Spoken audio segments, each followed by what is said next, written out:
Vamos trocar uma ideia aqui sobre a ação rescisória. Na ação rescisória, ela tem que atacar uma decisão que transitou em julgado e essa decisão, em regra, ela tem que ser de mérito. Existem exceções, como a gente vai ver, mas em regra tem que ser de mérito. Mas também não é qualquer situação que transitou em julgado. Tem que ser casos drásticos, casos específicos. Eu não sei dizer se é taxativo, é algo até a pesquisar. Acredito que sim. Porém, é mais ou menos isso aqui. Por exemplo, se o juiz fizer uma grande merda, como por exemplo, ele julgar sendo impedido, ou ele julgar sendo absolutamente incompetente, ele julgar mediante corrupção, ele julgar com prevaricação, ele julgar com concussão. Outra situação é quando existe um dolo de uma parte contra outra, ou quando existe uma coação de uma parte contra outra, né? Sempre a vencedora, né, nesse caso, tem que prejudicar a vencida. Ou ainda quando existe simulação ou colusão entre as partes, a fim de fraudar a lei. Então perceba que o dolo e a coação sempre é em detrimento do vencido. Se o perdedor for prejudicado e comprovar dolo e coação, ele vai poder alegar isso na ação rescisória e vai poder reverter a situação. Outra situação é a coisa julgada. Uma decisão que julga contra outra coisa julgada anterior. Outra situação é quando a decisão ela viola uma norma jurídica de forma manifesta. Por exemplo, imagina uma decisão do TJ que viole um acórdão em IRDR. Aí vamos olhar aqui o parágrafo 5º para ver o que ele fala. Cabe ação rescisória com fundamento no inciso 5, que é violar manifestamente norma jurídica, contra a decisão baseada em enunciado de súmula ou acórdão proferido em julgamento de casos repetitivos, que não tenha considerado a existência de distinção entre a questão discutida no processo e o padrão decisório que lhe deu fundamento. Então imagine a seguinte situação. Um determinado juiz, ele dá uma sentença baseada no acórdão de um recurso repetitivo, prejudicando um cidadão. Só que o juiz não considerou a distinção que existe entre a situação dele e aquele acórdão ali, paradigma, aquele acórdão do IRDR, ou de recurso repetitivo, né, no caso. Então aqui basicamente é o seguinte: o juiz que decide baseado num acórdão vinculante e tal, uma norma vinculante e tal, só que prejudica alguém, mas esse alguém era um caso diferente, ele também vai caber rescisória, é isso que está dizendo. E aí, o autor dessa ação rescisória, ele vai ter que demonstrar isso na inicial da sua ação rescisória, é o parágrafo 6. Cabe ao autor da ação rescisória demonstrar que o seu caso é diferente daquele caso, dos precedentes daquela súmula, daquele recurso repetitivo. Voltando aqui para o inciso 6. Quando for fundado em prova falsa, conforme processo criminal, ou a própria ação rescisória pode demonstrar isso, né, que a prova foi falsa. E também prova nova, cuja existência ignorava ou que não pôde fazer uso. E por último, fundada em erro de fato. Então as situações que podem fundamentar uma ação rescisória são essas aqui: prevaricação, corrupção, concussão, juiz impedido, juiz absolutamente incompetente, dolo, coação, simulação, colusão, coisa julgada, violar manifestamente norma jurídica, inclusive quando um juiz decide prejudicando uma parte que não se aplica aquele caso, que é o parágrafo 5º, que tem um caso prático diferente daquele caso prático, daquele caso decidido, né, previamente, daquele paradigma. Prova falsa, prova nova, que vem a aparecer depois, ou que ele ignorava, na verdade, ou que ele não pode fazer uso, ou erro de fato. Aí o que é erro de fato? É quando ele coloca um fato inexistente como tendo existido, ou um fato inexistente como tendo ocorrido. Vamos para o parágrafo 2º. O parágrafo 2º são as exceções, são os casos em que é possível atacar uma decisão que não é de mérito.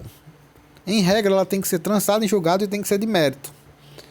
Mas tem dois casos aqui que é possível atacar mesmo ela não sendo de mérito. Quais são?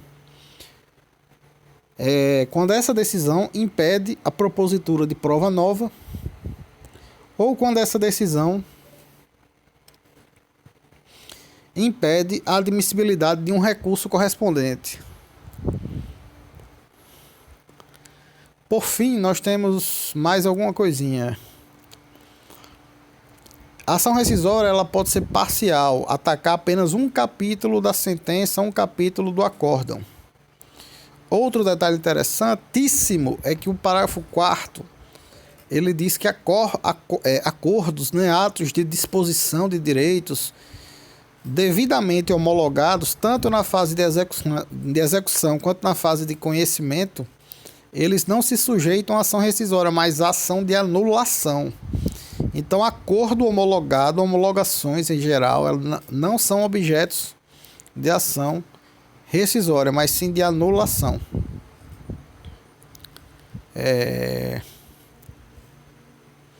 Quem tem legitimidade para ação rescisória?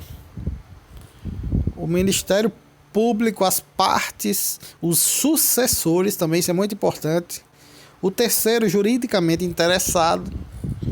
Só que o Ministério Público ele merece especial atenção da participação dele no caso de simulação e no caso de colusão das partes para fraudar a lei.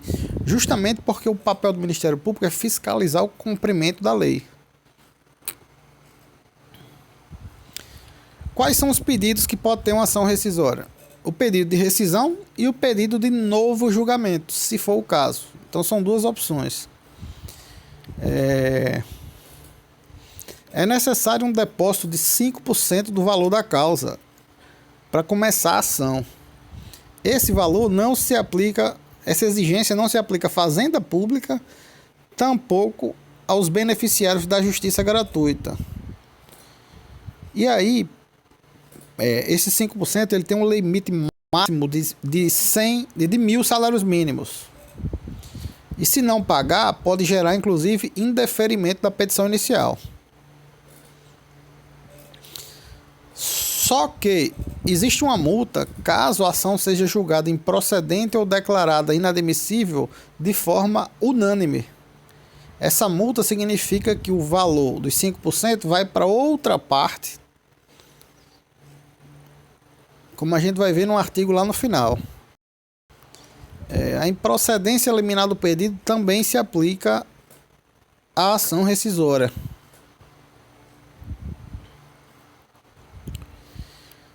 Se o tribunal se declarar incompetente, o autor será intimado para emendar a petição inicial e o autor e o réu ele vai ter tempo, vai ganhar tempo para complementar a sua defesa. Outra coisa importante é que a ação rescisória, em regra, ela não tem efeito suspensivo, mas pode obter tutela provisória, né? Conseguindo esse efeito suspensivo da sentença que ele pretende rescindir.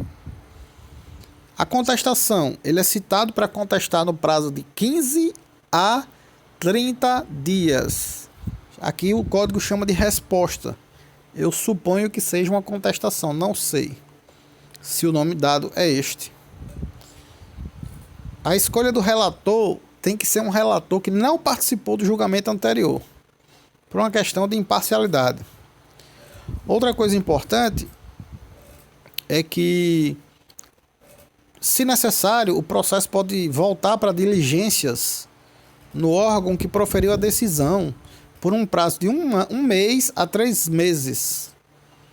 Então, se os fatos alegados depender de prova, o processo pode descer por 1 mês a 3 meses, ser baixado para diligências. As alegações finais são no prazo de 10 dias sucessivos. Como a gente já viu, o pedido tem de rescisão e de novo julgamento. Então, o tribunal ele pode fazer a rescisão da decisão anterior e já pode proferir o novo julgamento. E a multa, como a gente viu, ela vai para o réu, não vai para o Estado. E qual é o prazo da ação rescisória? O prazo da ação rescisória é 2 anos da última decisão proferida no processo. Da última decisão. Uma coisa importante é que, apesar de ser um prazo decadencial, ele não termina se for feriado, no dia do feriado.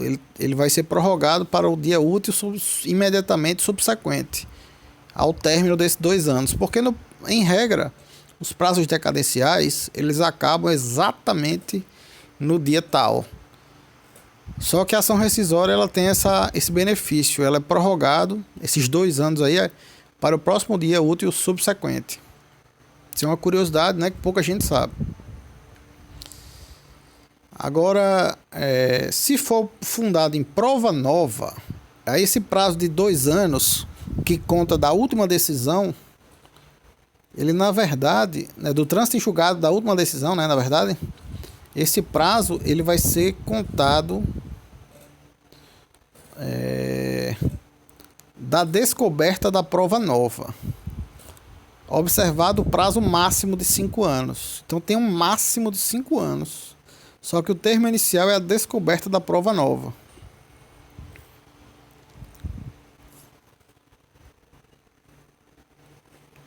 E por fim, no caso de simulação ou colusão, o Ministério Público vai contar o prazo para o Ministério Público ou para o terceiro prejudicado a partir do momento da ciência da colusão.